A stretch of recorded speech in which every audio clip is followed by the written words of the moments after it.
ሰላም እህቶቼ፣ ዛሬ የምንሰራው ማድሮባ ነው።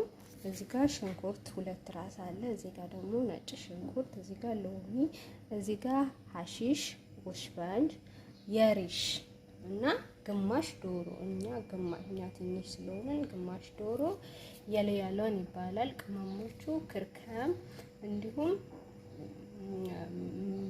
ኬሪ ፓውደር የሚባል ይሄንን ማለት ነው። ክሬ ፓውደር ይባላል። ይሄንን እንጨምራለን። አሁን ወደ አሰራሩ እንጀምር።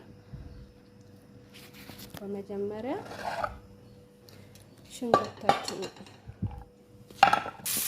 እንደምታዩት ሽንኩርታችንን በደንብ እንጠብሰዋለን። በደንብ አድርገን ከምናደርገው በመቀጠል ሽንኩርቱ እርጥብ ብሎ ካለቀ በኋላ የምንጨምረው ነጭ ሽንኩርት እና ሐሺሽ የተፈጨ ቲማቲም አድርገን እንጨምራለን ማለት ነው። ውዶች እንደምታዩት ቲማቲም፣ ሐሺሽ፣ ወሽባንጅ የሚባለው አንድ ላይ ቀላቅዬ አድርጌዋለሁ። አሁን ጎጣው ቶማቶ ወይም ሳልሳ የሚባለውን ደግሞ ተጨምርና አብሬ አቁላለዋለሁ ማለት ነው። ውዶች እንደምታዩት ዶሮ እና ቁሌቱን አብረን እንስ እናደርገዋለን። ምክንያቱም ዶሮ ምንም ጣዕም እንዳይኖረው የሆነ በደንብ አጥዋችሁት ሲሆን የዚህ ሀገር ዶሮ በጣም አስቸጋሪ ነውና በደንብ ሽት ካረጋችሁት ካቁላላችሁት በኋላ ልክ እንደ ዶሮ ሀገራችን እንደምንሰራው ማለት ነው በደንብ ሽት አድርጋችሁ አቁላሉት።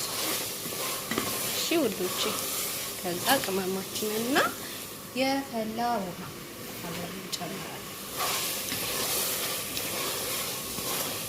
አያችሁ ውዶቼ፣ እንደዚህ የፈላ ውሃ ጨምረን ትክትክ እናደርገዋለን። ከዛ የሪሽ ወይም ቅንጬ በኢትዮጵያ ስሙ እንጨምራለን ማለት ነው ውዶቼ።